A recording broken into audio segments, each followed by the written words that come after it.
Well, hello, everyone. Welcome to another episode of our summer webinar series here at Saddleback Educational. My name is Liz Mangus, and I'm a literacy specialist with Saddleback. I'm hoping that if you're joining us today, you are on summer vacation.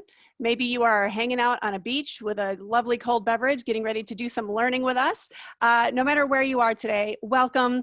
Let's just go over some of the usual, all right? Your control bar is where it always is, on the bottom of your web browser window, and that is where you will find the chat, the Q&A, and the live transcript option. So the chat is where you will communicate with us. Just please make sure that as you're typing, before you hit send, that you select panelists and attendees so everybody can see what it is you're sharing.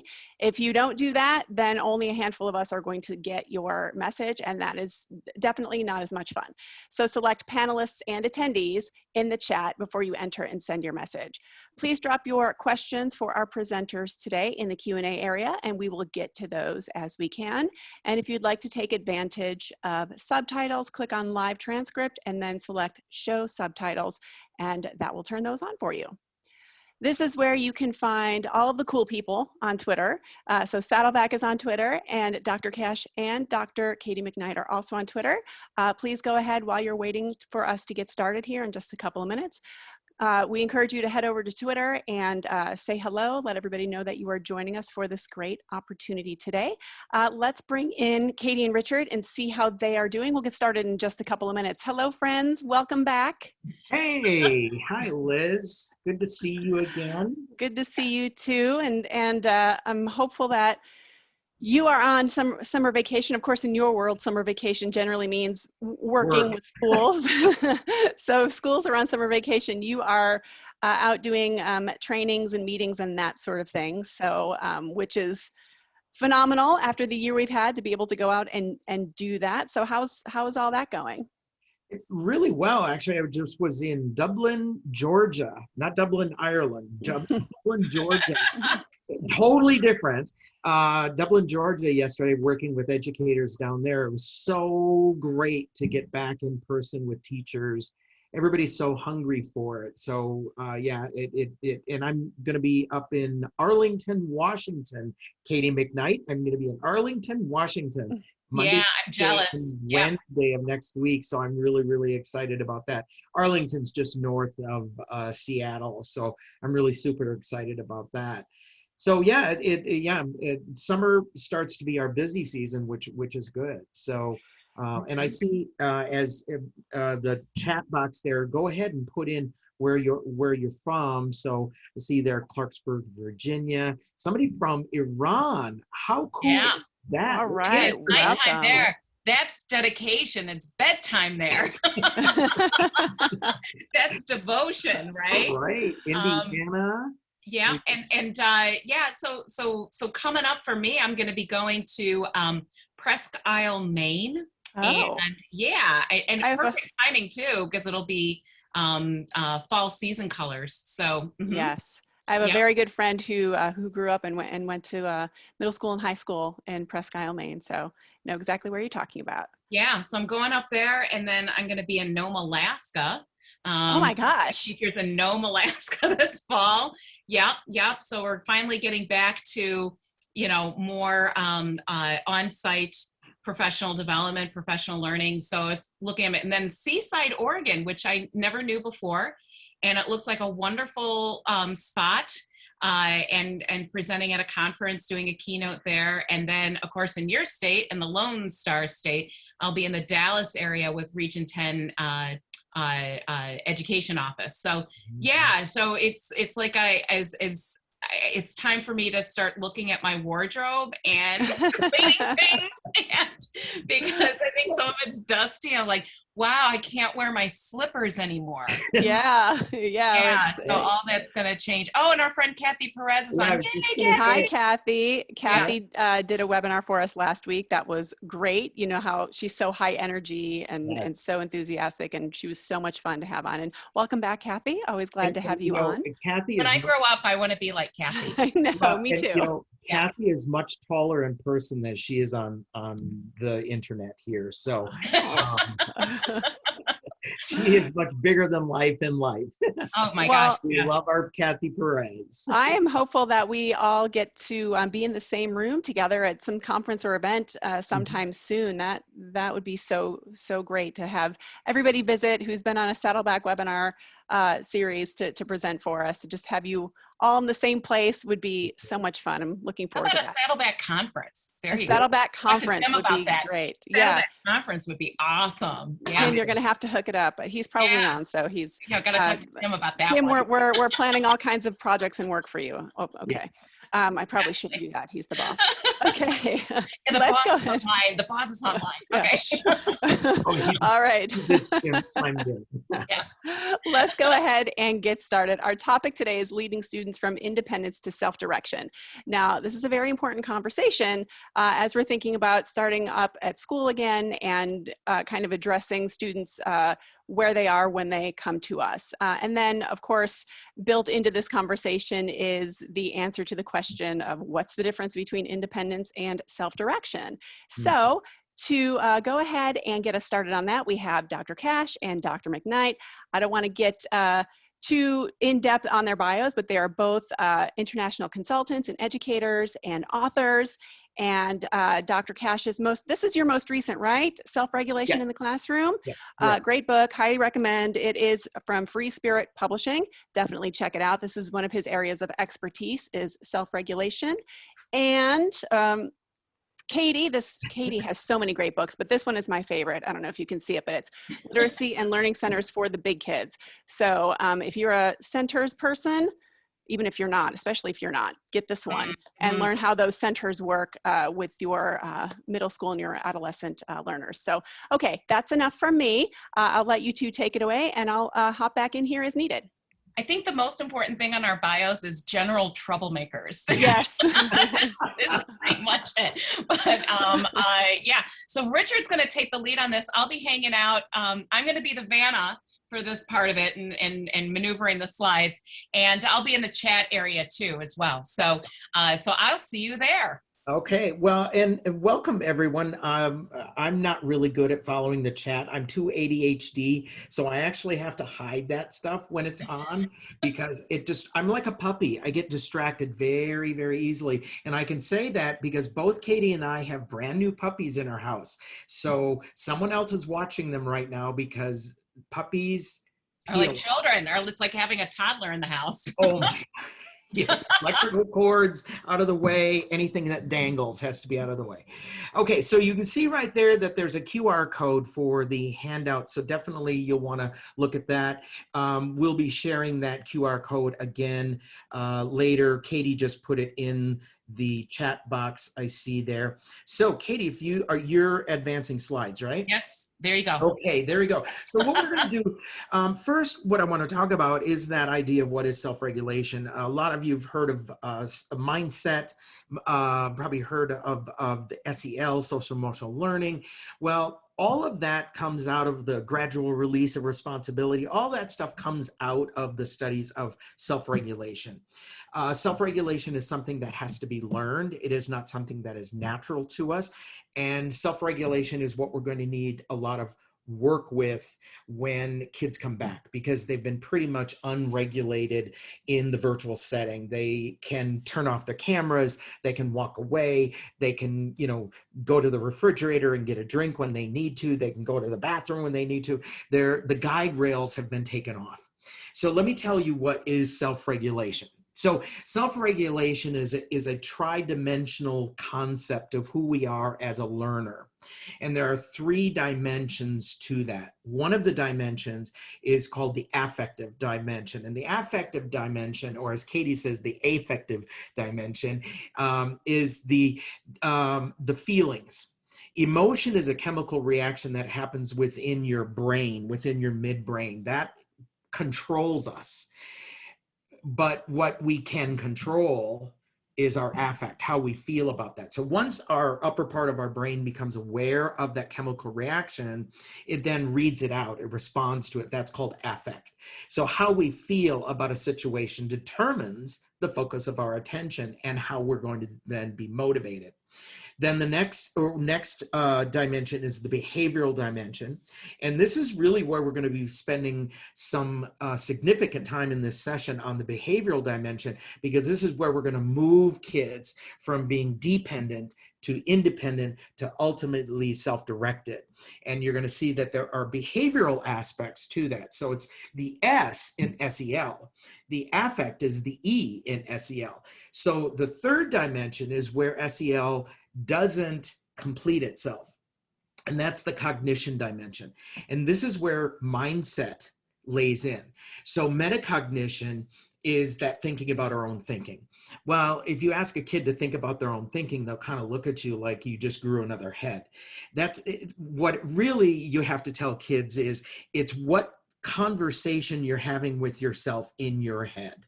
One of the few times I tell kids to listen to the voices in their head, because that's about self-belief. Metacognition is equated to self-belief. How you believe in yourself. What kind of a person are you? Are you worthy of doing what you're doing? Okay, so metacognition is self-belief. Moving up a level, you move into what is called infracognition. And I title it infracognition because it's the infrastructures of thinking. Creative thinking, critical reasoning, problem-solving, decision-making, those are all parts of infracognition. Now, we're born with that. We're born with infracognition because that's how we survive. We survive because we are creative, critical reasoners, decision-makers, and problem solvers. We survive that way. However, the problems we are encountering in today's world require a greater degree of sophistication of creativity, critical reasoning, problem solving, and decision making. So we need to actually teach those strategies to kids. Part of those are the learning strategies that we are teaching kids. This also in infracognition is where your self-efficacy lies. And efficacy means, do I have the tools to do what it is that I need to do? Significant amount of research has found the higher your degree of self-efficacy, the higher your achievement and your performance is going to be. So, and I want you to think about this for a minute. Which student will have a higher degree of self-efficacy, a kindergartner or a fifth grader? Which student, Katie, I'm going to ask you that question. Which student do you think has a higher degree of self-efficacy, a kindergartner or a fifth grader? I'm going to guess a kindergartner because I think we kind of like beat it out of them.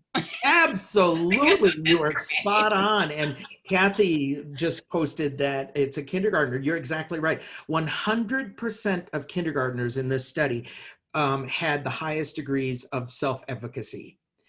By the time they hit fifth grade, it had dropped to below 25%. So if I it could is. add to that too, it reminds me of, Just Richard, like, it's Ken Robinson's research where he cited creativity in kids, and that kindergartners had a higher, it was like the paperclip study, had more uses for a paperclip than as kids got older. And then the assumption is that as they progress through school, they actually become less creative rather than more creative, which is troubling. 98% of kindergartners tested in the genius level of creativity. That's the same thing with self-efficacy. The reason that you have greater self-efficacy when you're younger is because you're willing to try stuff and you're not afraid to fail. We teach kids that failure is a fear factor. We teach kids that not getting it right is a bad thing. So efficacy is learned from our experiences. It's learned from the situations that we've been encountering. The highest level then is metaphysical cognition, and metaphysical cognition then is that existential thinking, that thinking beyond the self, how we go beyond ourselves, like theoretical thinking, philosophical thinking, theological thinking. That's that esoteric kind of thought. Here's where we do have a differentiation between a general ed student and a truly, truly gifted student, not above average, a truly gifted child. Gifted children truly gifted children, not just above average, truly gifted children will get to metaphysical cognition much earlier than you will find in the general population. So what happens is that part of their brain is maturing at a much greater rate than the other parts of the brain, and then, or other parts of them as a learner. And what you get then is what is called asynchrony. So that is where one of the dimensions is either ahead of or behind the other two, and then you get what is called asynchrony. So with gifted kids, they are thinking into the future. Why aren't we solving these climate problems now? Why do we have kids going hungry? Why do we have protests? All that stuff is, and they can't manage it on the affect side. And then maybe the behavioral side will go off. So what we do know, and Katie hit the click again, what we do know is that all three of these dimensions must work in tandem. If we do not pay attention to all three sides, we will disadvantage the child. If we only do behavior, we are going to get a very short return on our investment. Behavior, especially extrinsic management, punishment and reward, has little to no effect on achievement. It can change something for the moment, but it doesn't have a long-term effect. What we do need to do is put together the ABCs, get it? ABC, ABCs of SRL. How you feeling? Affect. What are you doing that's working or not working? Behavior. Cognition. What do you think? What do you think about yourself? What do you think about the tools you're using? What do you think you might do next time? All three of those must link together. Feel, do, think. Okay? So, next slide then is that self-regulation, as I said, is a learned process. So we learn it through 4 stages. The first stage, probably one of the most critical stages, is that of observation and modeling and observation. And you're going to see a subtitle now to this, and I'm going to ask you at the end of this what it looks like. So at that modeling and observing stage, kids have to see it. Kids have to observe it being done for them, because then they move into the next stage, which is called the copy and do stage. Okay, so this is where they do it exactly the way you did it. Some kids will spend very little time there. Some kids may spend longer bits of time there, but we next want them to move into the next phase or stage, which is called the practice and refinement stage. And in this stage, they can be a little bit more on their own. They're a little bit more independent at this point, to ultimately where they move to the 4th level here. And the 4th level is then that independence and application.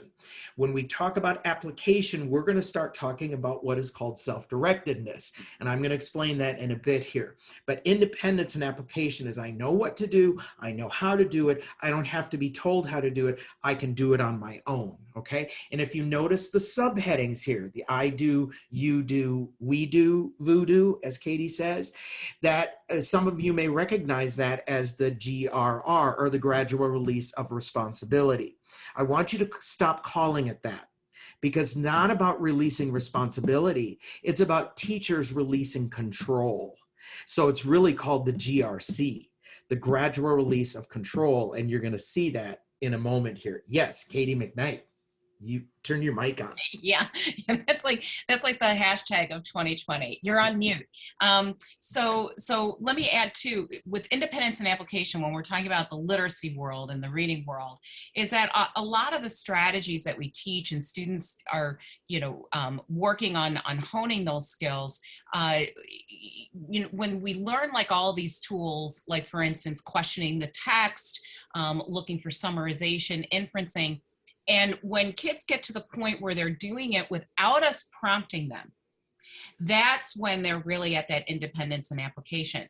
So I want to say that students might be doing that, questioning the text when they're younger, but as they're getting older and perhaps getting in more complex texts, we still need to revisit those skills because we're in more complex discipline-specific text. We know well, there's many reasons why we're rock stars, but we really know that we've reached that high level when kids are doing that with automaticity, that when they pick up an article, for instance, in a science classroom, and they're using annotation or circling things or using the strategies that we've been teaching them since first grade, that is where we're getting at the independence and application. Because I think, similar to something like DOK, is that folks think that all four levels or stages need to be part of every single lesson.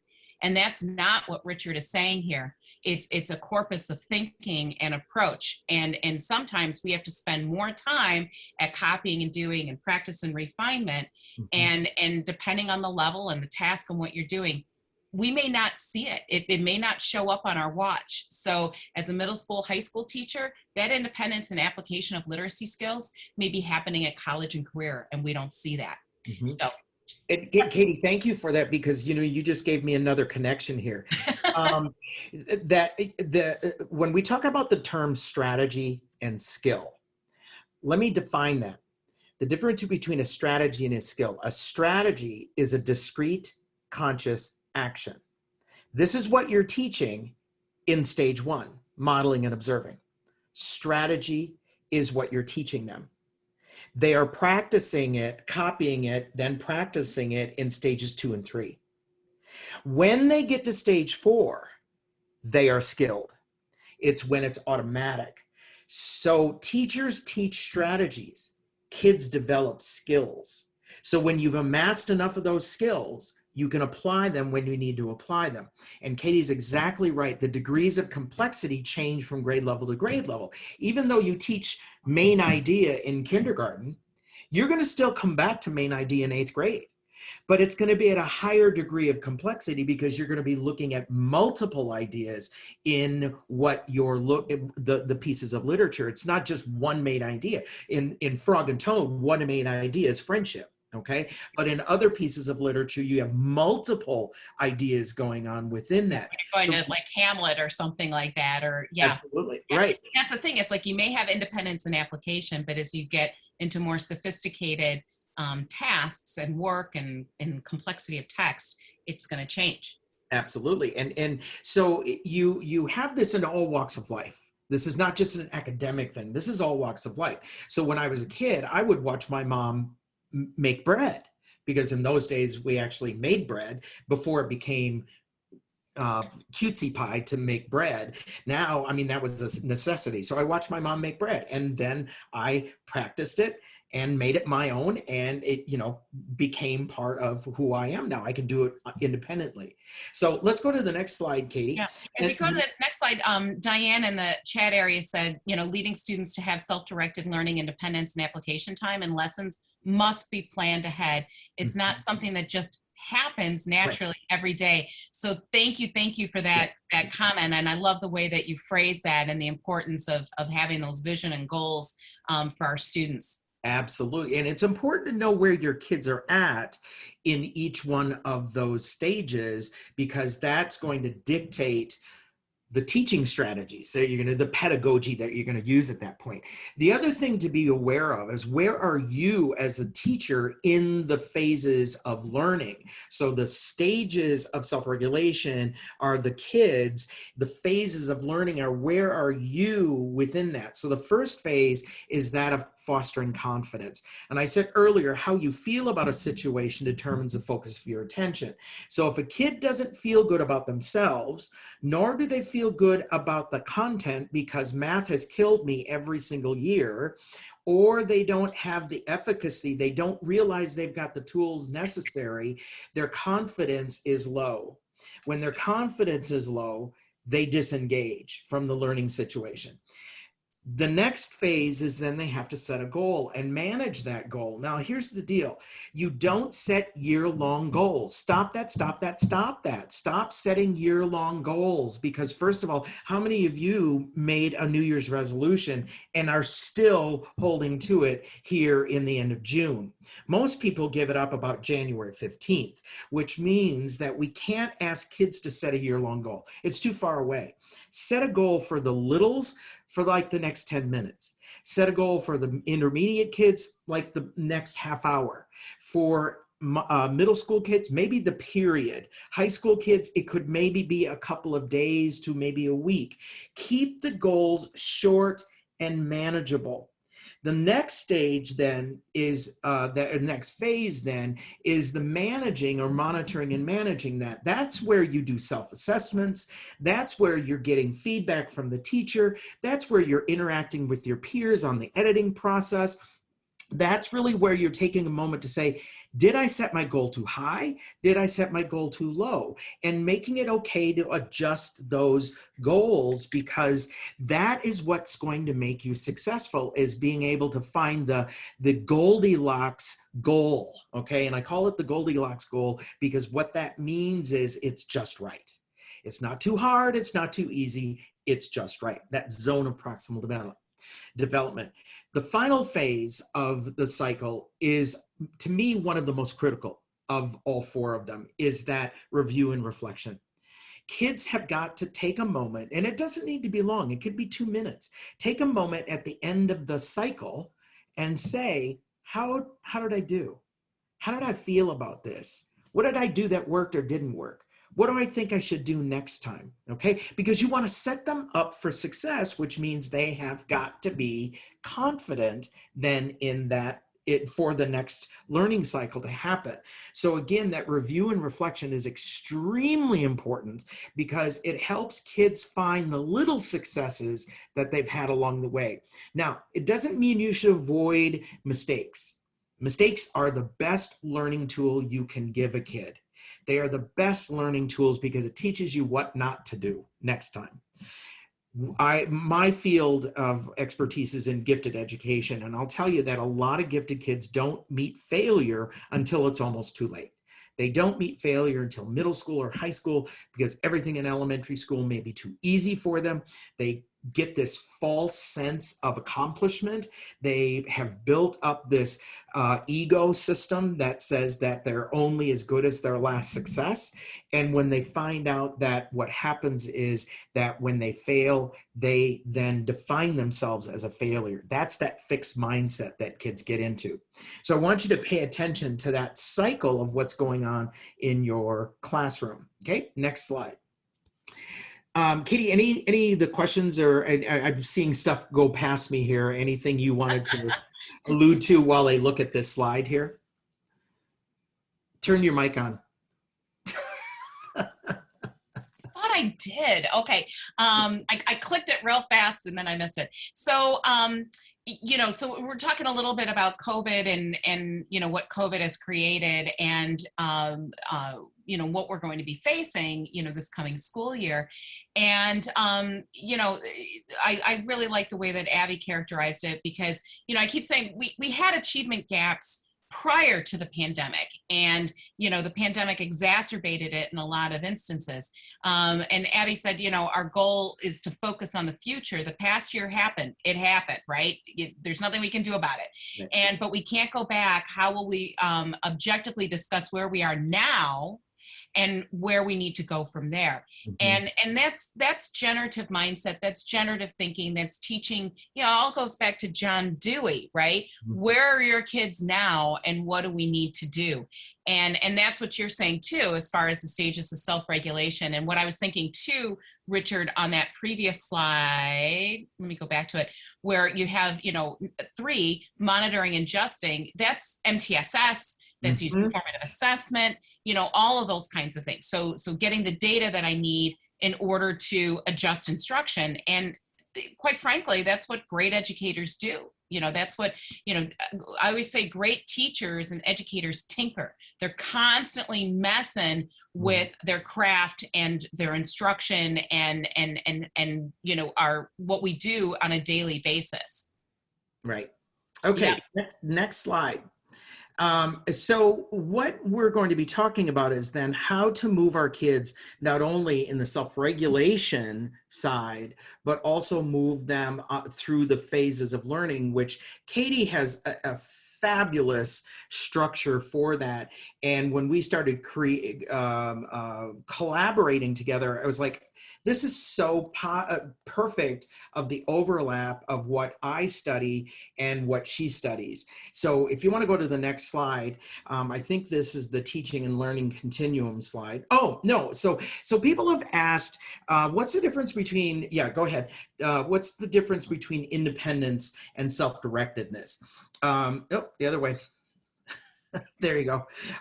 Independence and self-directedness. Here's the difference.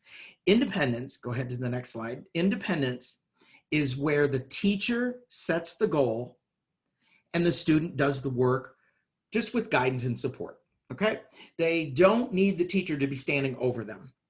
That is independent work. So I can give a kid something to do, they go off and do it and bring it back to me, and I tell them what they do, all right? Next slide. Self-directedness, on the other hand, is where the student initiates the process and the teacher is there to support and consult. So in independence, the teacher's more of a coach. In self-directedness, the teacher is more of a consultant. So students set the goal and work towards that with the supports of the teacher to be self-directed.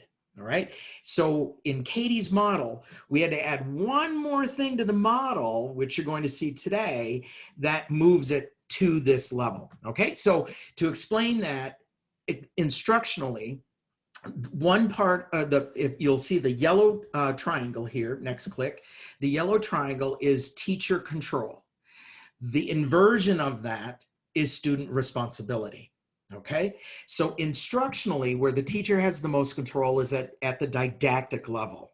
Now, didactic is not that bad. You can go ahead and click on it, Katie. The didactic is not bad because that's lecture. There are times that you have to do that lecture. You're going to see in the model here where you're going to want to do didactic stuff, okay? But you don't want to spend too much time there because kids don't have a lot of control. The facilitated point is now they're working in groups. You're still kind of guiding them. They're kind of being a little bit more independent where they're working with each other, but they're still being more controlled by the teacher. Moving up, when they become independent, where they can work on their own, is the coach level. So I'm more of not the sage on the stage, I'm now the guide on the side.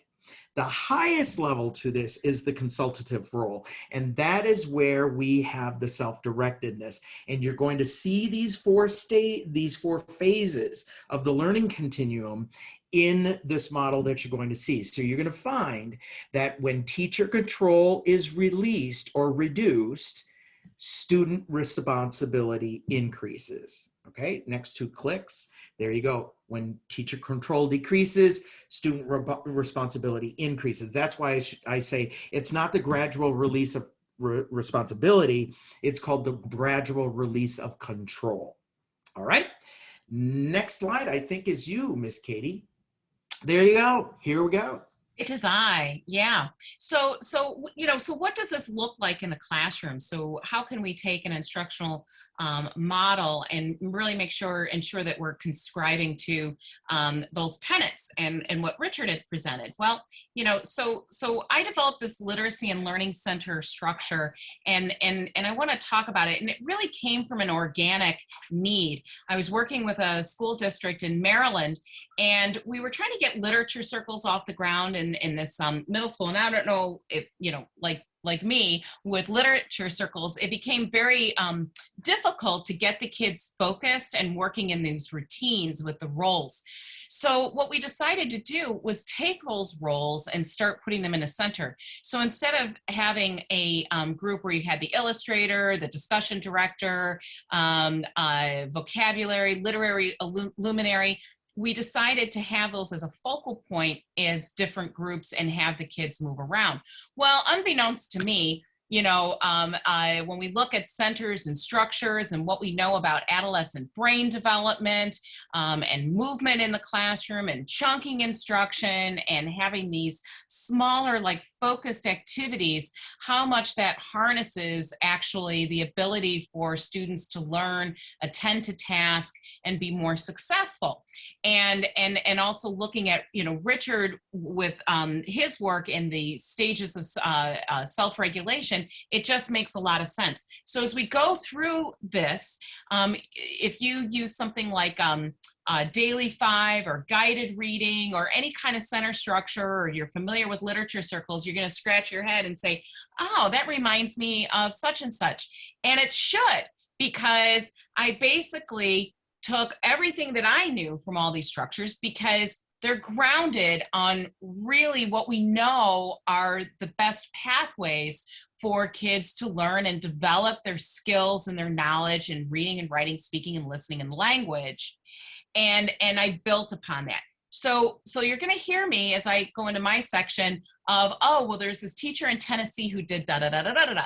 Well, all of this came literally from hundreds of teachers that I've worked with in classrooms over the last 10 years and thousands of students. And that's what's important about this model, is that it is malleable. So I offer suggestions and I'm offering a model, but you know your students better than anybody else does. So you're going to adapt and change based on what you might need on any given day with any group of students.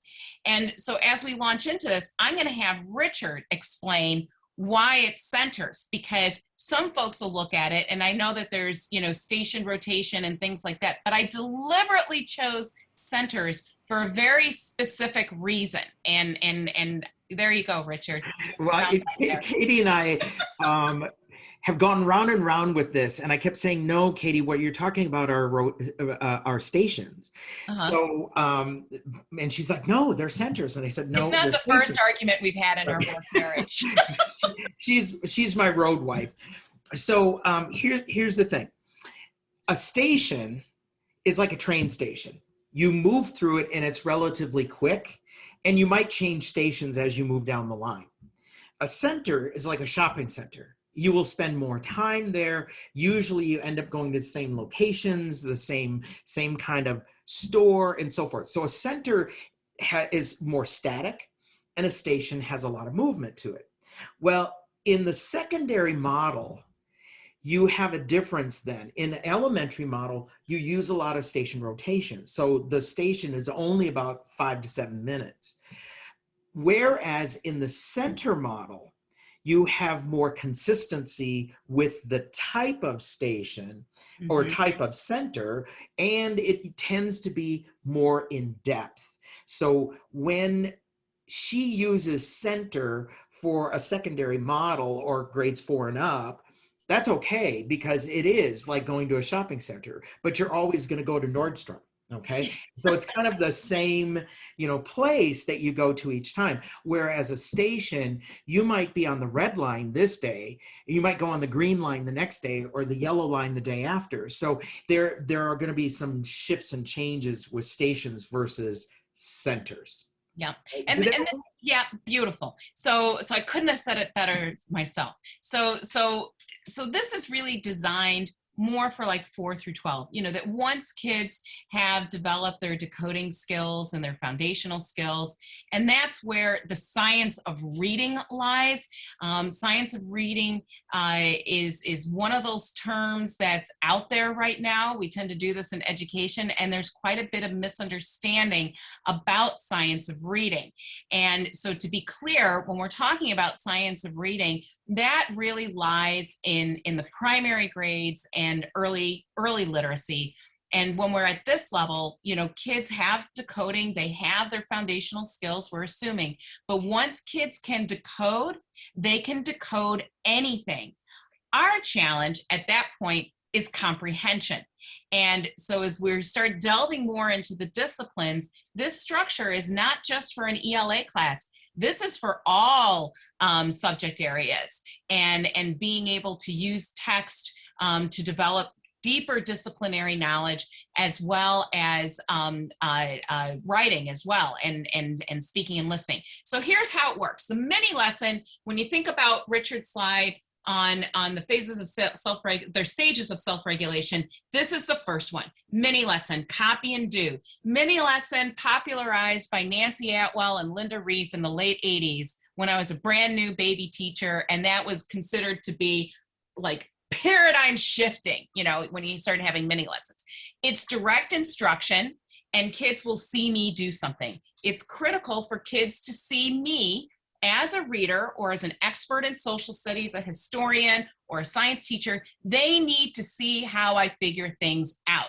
They need to watch me. So that's the copy and do. So for example, let's say that I'm a history teacher and I'm using primary source texts in a 5th grade classroom. I'm going to teach my kids the strategy to source text. Now, when we think about those stages of self-regulation, I'm teaching it in 5th grade. I'm going to teach it another couple hundred times all the way through 12th grade. But when a student is looking at a text, whether career or college, and they're like, where did this text come from? Why was it written? Who was it written for? And what was the purpose of it? That's sourcing a text. And when they do that with automaticity, that's when they've reached that independence and application. Okay, so we're introducing that skill or content. So in this example, you know, it's a social studies class. It's whole class instruction. It's short. Generally, it should be your chronological age times 1. So if I'm teaching 8th graders, that's 13 minutes. That's the threshold. Because what happens, it's like filling a water bucket with a hose. After 13 minutes, that water bucket's full and the water starts spilling out. So you're being counterproductive in your instruction. This is not because it's 2021 and technology. It is the way our brains work. So let me think about myself as a college student, or you right now in this webinar. I'm sure at some point you checked out and you took a brain break because you were saturated. And we all do that naturally. So that mini lesson is short, focused, chunked, and it incorporates modeling all the time. This teacher, she's a fabulous teacher in Colorado. She's in a 7th grade class, and she's doing a mini lesson right there for her middle school students. And then the next part is that guided practice. And when we think about the phases or the stages, I keep what am I trying to say? Interposing those two, and it's stages of self-regulation. Guided practice. And that's when we start doing the copy and do. So I've introduced the strategy to my students of sourcing a text. Now I want them to practice. So maybe my students are in pairs or triads, or they might even work individually. I give them another primary source text, and they use the strategy that I had just taught them. So we have the mini lesson, guided practice, and now we're going to go to centers, okay? And in the center activities, so oftentimes what I see is that I'll introduce the model for literacy and learning centers, which, by the way, I do have an online course for it now, which is great. One of the accomplishments I had in the sabbatical year that I didn't ask for this past year, did a lot of personal projects, and that is available online now. But what I oftentimes see is that folks just want to get in the centers right away. And I can't emphasize how important it is to have that mini lesson and the guided practice before we go into the center activities. And the center activities, students work together to practice the skills and engage with that content knowledge or with the content and the discipline. There is always a clearly articulated task activity. And it's really interesting, because I've worked in a lot of inclusive classrooms. My son actually has autism, so I'm always really, sensitive to how, things are directed to him, his, in communication. But when we give kids that clearly articulated activity, all kids benefit, but particularly many of our kids who have special needs, or perhaps their first language is not English.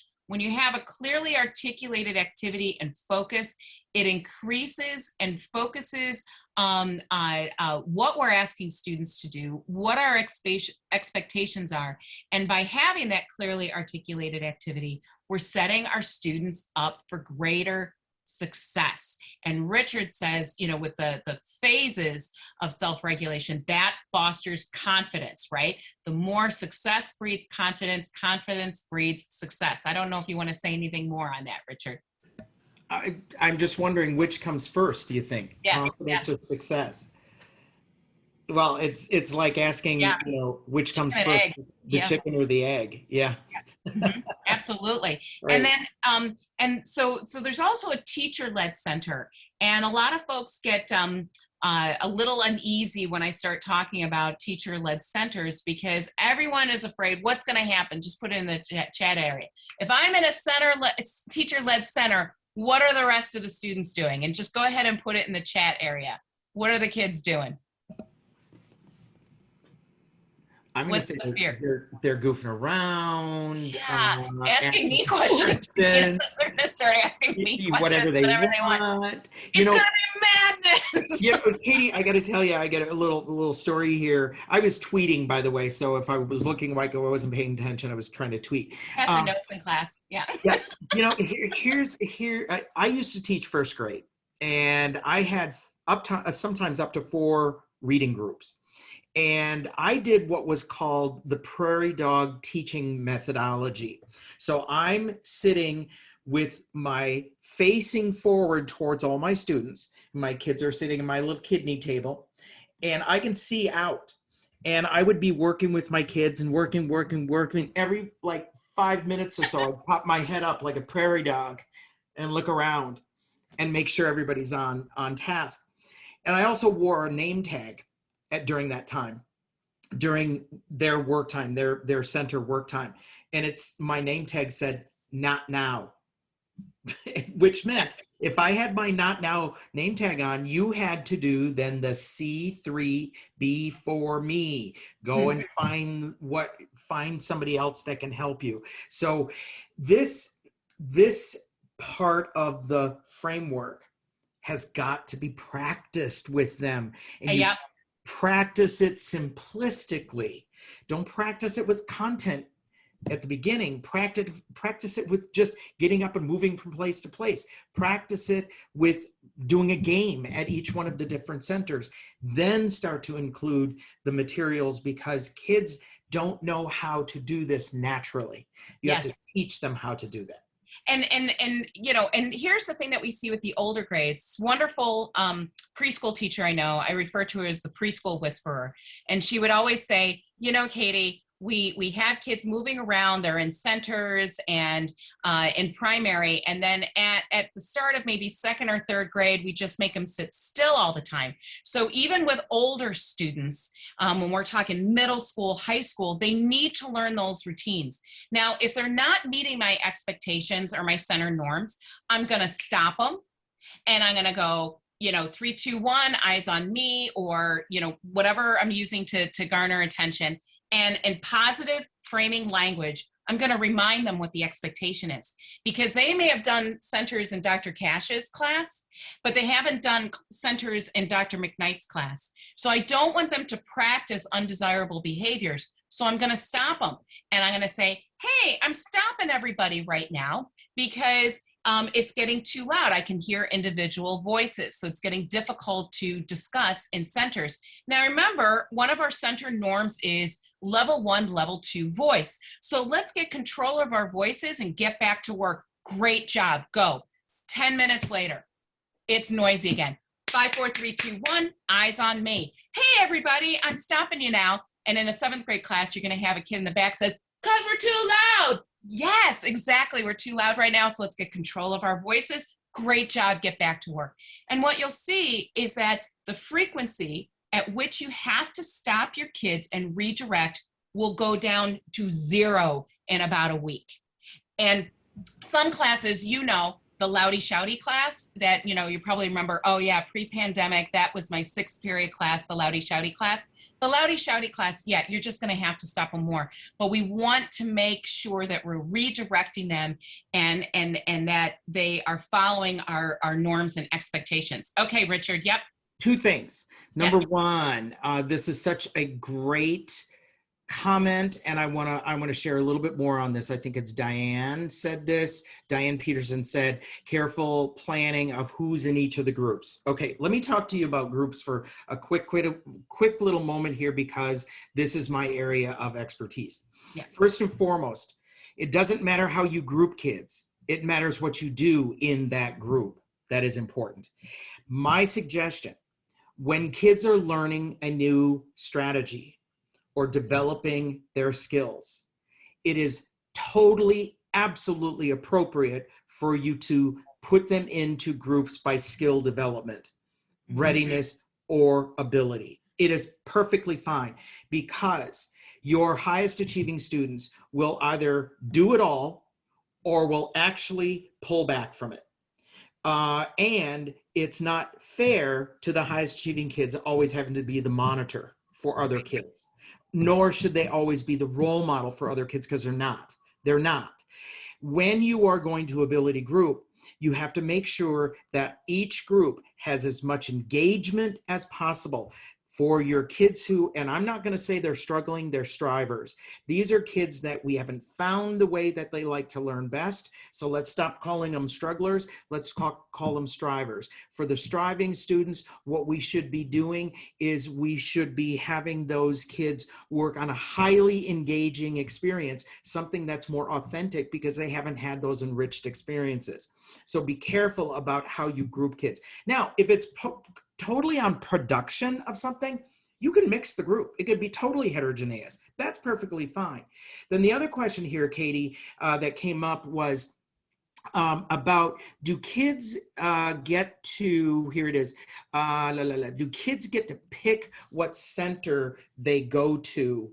Is this something you're going to talk about? Yeah, we're going to get to that, because that gets to that last part that we had added when we want to talk about that. There's so much more to share about centers. I did write 2 books on this. A lot of the questions and such are addressed in those.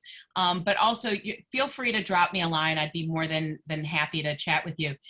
This is kind of the cycle. So if you have a 45, 50-minute period, this will go over 2 class periods. If you have a block of 90 minutes, you can generally fit all of this into a 90-minute block. So I like to have an essential question that's focusing my instruction. Great questions drive instruction. And so a faux central question, a fake one, is something like, how do the elements of literature shape the story? That I can look up in Wikipedia, okay? Something like, why are some stories worth telling more than others? That's an essential question, because it gets at the concept of story and personal, and sometimes personal story, but the idea of narrative.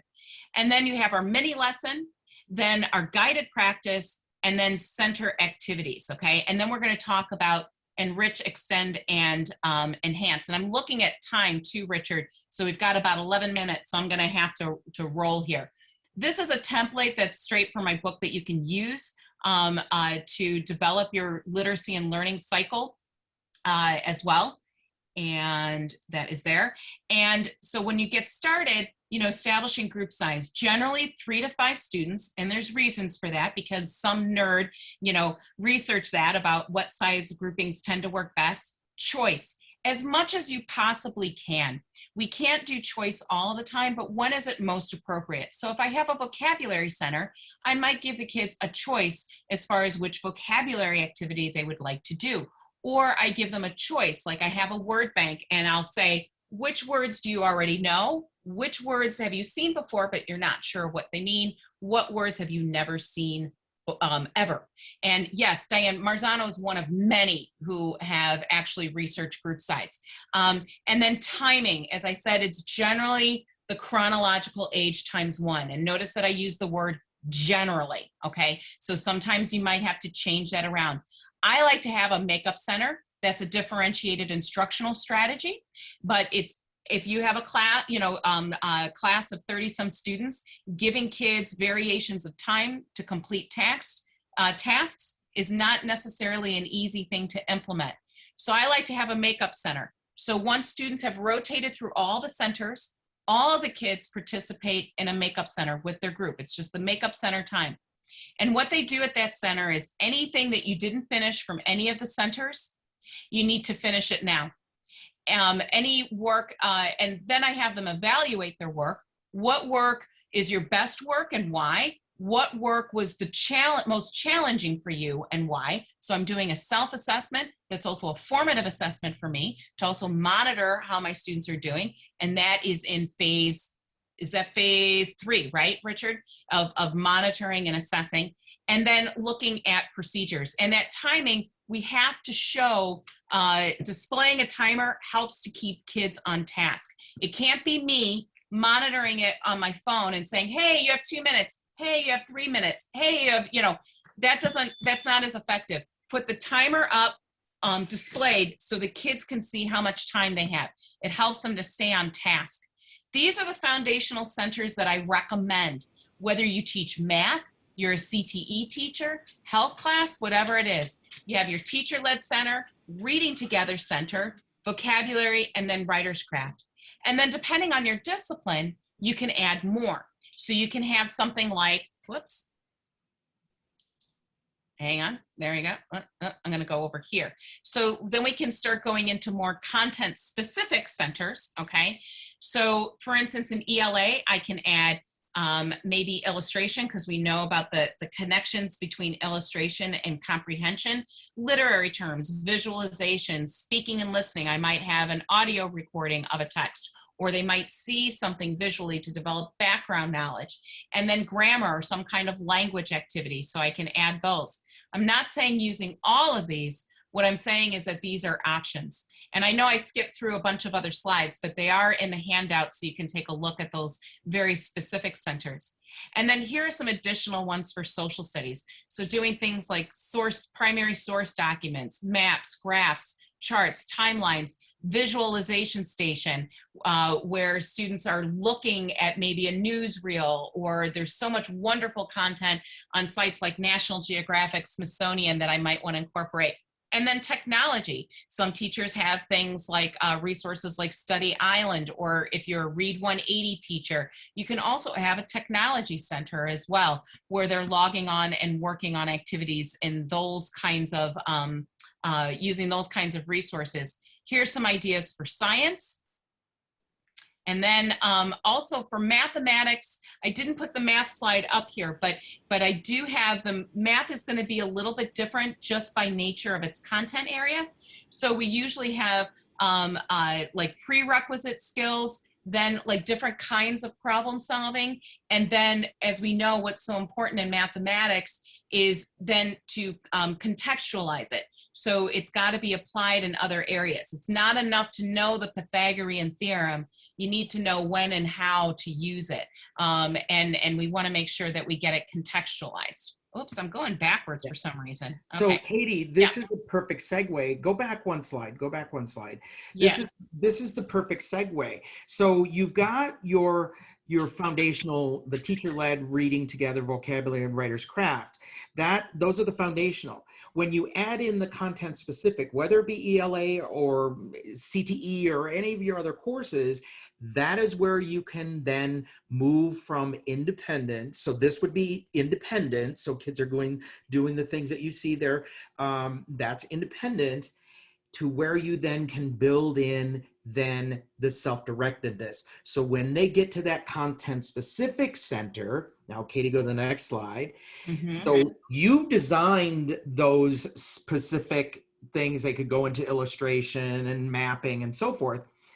But when they've come to that content specific, after they've done other things and you've got them more mature independently, now you can move into self-directedness. Right. So in that case, now what you're doing is you're enriching, extending, and enhancing We said the core here, but it really should say the curriculum. We don't want to confuse it with core content or the core Common Core, yeah. Common Core, thank So you. we're talking about core curriculum.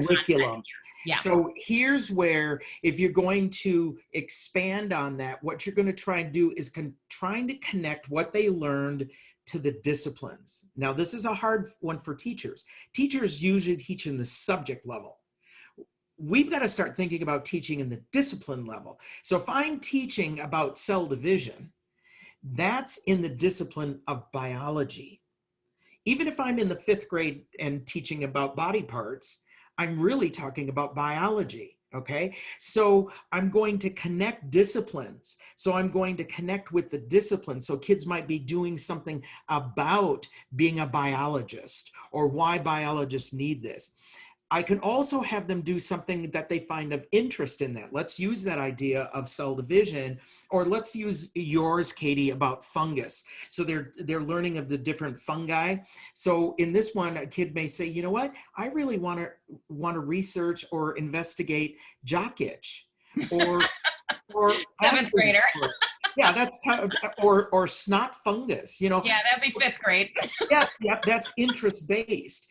Then you can also say, okay, now I want to take what I've learned about evolution in science and connect it to some other content areas. So I want to talk about the evolution of math, how math has evolved over time. So you can do enrichment, extension, and enhancement in these 3 levels. Either I can have something of interest within the topic, I can connect it to a discipline, or I can connect what we're learning across content areas. You can also do this thing with using personal passion projects that are connecting to if you're already interested in skateboarding and you're in the science class, your physics science class, in what ways do skateboarders use Newton's laws to do what they're doing? And so you do a passion project on that. Next, click. Now, the other thing you can do is what's called an ill-structured problem. This one is a whole workshop on itself, but this is a sophisticated PBL, project-based learning or problem-based learning. An ill-structured problem basically is that it's ill-structured. We don't know really what the problem is. We really don't know what a solution might be. So we have to do all kinds of investigation. Here's a quick example. There's an article on Scientific Mind, and it says in the next 25 years, flooding will be a major issue around the world. Okay, so the kids read that article and it just talks about flooding because of multiple effects. You know, there are multiple causes. And the effect is going to be these increases in flooding. So the kids have to read this article and then figure out what's the problem. Is the problem climate change only, or is the problem human encroachment, or is the problem people building in places that they shouldn't build? Okay, so that's a much more sophisticated thing as you go along. But the idea here is taking the centers model and getting kids to feel independent with the strategies, develop those skills so they can then become self-directed, where they choose the topics that they want to study, utilizing everything that they've learned from the centers model process. Mm-hmm. Yes. And so one of the things is, do you do this every single time that you do a cycle? And the answer is no. A resounding no.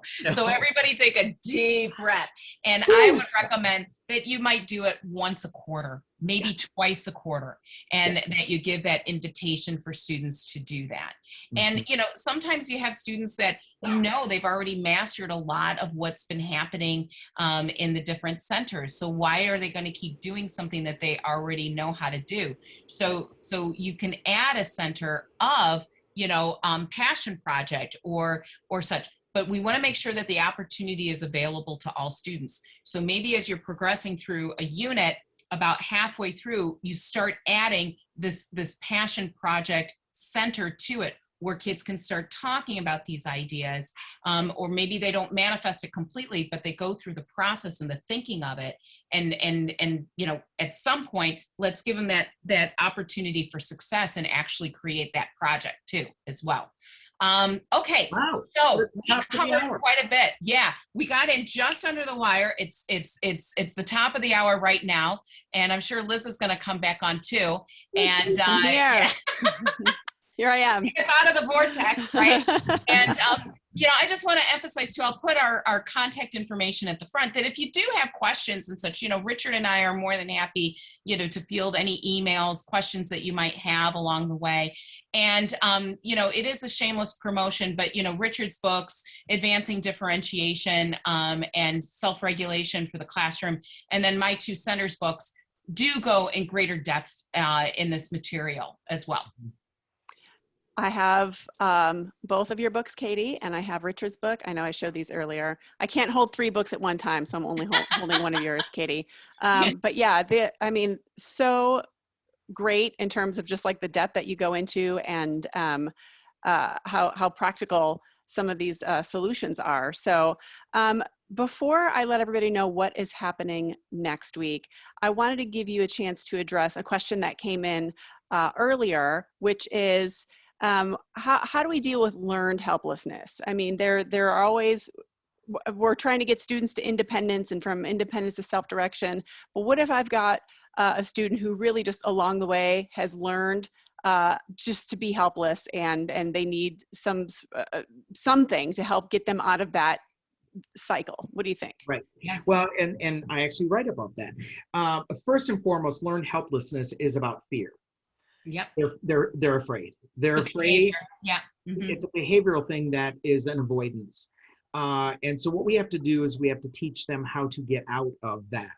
So we have to model it for them. And just go back through the 4 stages of self-regulation. We have to model it for them.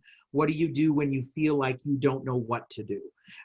Simple things that again, because I taught primary, it was like, what do you do when you don't know what to do? And you say you can read a book, you can do this, you know, you give them a choice. But for that child who's older, who has learned to give up quickly, well, Yeah. some of the reasons they give up quickly is because they are lacking self-efficacy and they are lacking that self-belief. So again, you have to get back into that cognition of what are the messages you're sending yourself? What are you telling yourself when you're working? What are you telling yourself? Getting the kids to verbalize it is very important. Another thing is it's a stress mechanism too. When kids get stressed out, they become helpless. And so they don't know how to manage themselves. So again, you have to teach kids how to de-stress. So whether it be breathing or yoga or, you know, simple meditations, or just getting up and going for a little stroll before you get going on something else. But again, it's trying to build their self-belief, Mhm. develop that self-efficacy, give them tools to manage the stress, go back to the ABCs. How am I feeling? What am I doing? What am I thinking? Katie. I want to also say something too, you know, is that here's been my experience with this model, is that, you know, I've been in education now for 35 years. So I get suspicious when somebody say, oh, this is the way to do it. Because I just kind of scratch my head and say, oh, really? And because what we do as teachers is highly complex work. And something that the muggles, the non-educator world, doesn't quite understand how complex our work actually is. So here's what I hear from kids when we start making this transition into centers. And I've done this in literally hundreds of classrooms all over the world, in some of the most challenging, what would be identified as the most challenging schools, where performance was only like, you know, 8-12% of kids are on level, to some of the highest performing private schools in the nation. And here's what kids say. Wow, I can't believe how fast class time went. And they say things like, the work is harder, but it's actually easier, which I love that paradoxical statement. They know they're working harder and that their work is more complex, but they say that it's easier because of the collaboration and the interaction. And then what teachers tell me, I never knew that my students could do so much. I hear that all the time. Wow, class time really went fast. And we know from flow theory from Cheeks Mahai is that when you're involved in a task and you're engaged and you're vested in it, you lose track of time. That happens to me when I'm sewing and quilting, okay? And when it happens to kids and teachers in a classroom, that is really the proof that you're quote unquote doing it right. And so the structure breeds success, gets kids out of that learned helplessness, because I'm giving them the structures and then the expectations behind those structures to foster that success. So yeah, I use a timer. Yeah, I teach them how to move around in centers. Yeah, I give them directions, but all those tools are designed so they transcend up to that independence and application, that they've had enough practice with it and repetition that it becomes innate. It takes 65 times for you to do something before it becomes a habit. Power of Habit, great book, check it out. Thank you. Yeah. What a great session and great participation. Don't go Yes. anywhere yet, because I want to let everybody know what a treat we have coming up for our next webinar, which will be after the Independence Day holiday. We have Alex Kajitani joining us to discuss about English learners and achievement in math. Now, I know you both know Alex. He is a wonderful person and just so much, he is so much fun. So I just would encourage all of you to sign up for this. You'll be receiving an email as usual with the information, but you can also sign up for this webinar on our website right now. Alex is super fun. You're going to love it, I promise. Please join us. And just, of course, we have to remind you at every webinar, Saddleback Digital is a thing. If you need your high-low books in a digital format, we have it. And I did a quick little webinar. It's on our YouTube channel. It's an on-demand webinar. So if you need more information about that, you can check that out, or just reach out to us and we'll let you know all about it. So thank you everybody for joining us today.